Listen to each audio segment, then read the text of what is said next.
নমস্কার, আমি মিঠু। শুরু করছি নজরে রাজ্য। মুখ্যমন্ত্রীর অনুরোধ উড়িয়ে মুর্শিদাবাদের রাজ্যপাল সিবি আনন্দ বোস জাফরাবাদে খুন হওয়া বাবা ছেলের বাড়িতে গেলেন রাজ্যপাল। দেখা করলেন নিহতের পরিবারের সদস্যদের সঙ্গে। তাকে দেখে কান্নায় ভেঙে পড়েন পরিবারের সদস্যরা। তিনি বাড়ি থেকে বেরোতেই তাকে ঘিরে এলাকায় বিএসএফ ক্যাম্প করার দাবিতে প্ল্যাকার্ড হাতে দাবি জানাতে থাকেন স্থানীয়রা। বিষয়টি রাজ্যকে জানাবেন বলে জানিয়েছেন রাজ্যের সাংবিধানিক প্রধান।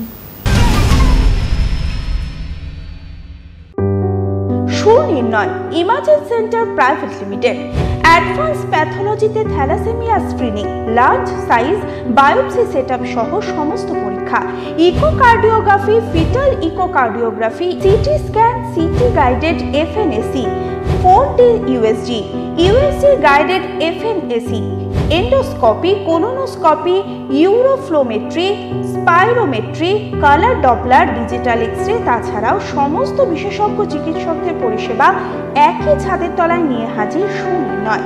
ঠিকানা 126/1 পিলখানা রোড, রানীবাগান, বহরমপুর, মুর্শিদাবাদ।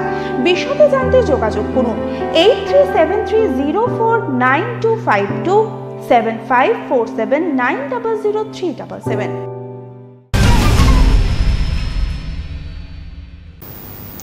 ওয়াকফ সংশোধনীয় আইন হোক বা অন্য কোনো ইস্যু, প্রতিবাদের অন্যতম সহজ উপায় রেল কিংবা সড়ক অবরোধ। গোটা দেশে এই ছবিটা এখন চেনা। সম্প্রতি পরপর কয়েকদিন ধরে শিয়ালদার নানান জায়গায় রেল অবরোধ হচ্ছে ওয়াকফ ইস্যুর একাধিক প্রতিবাদে।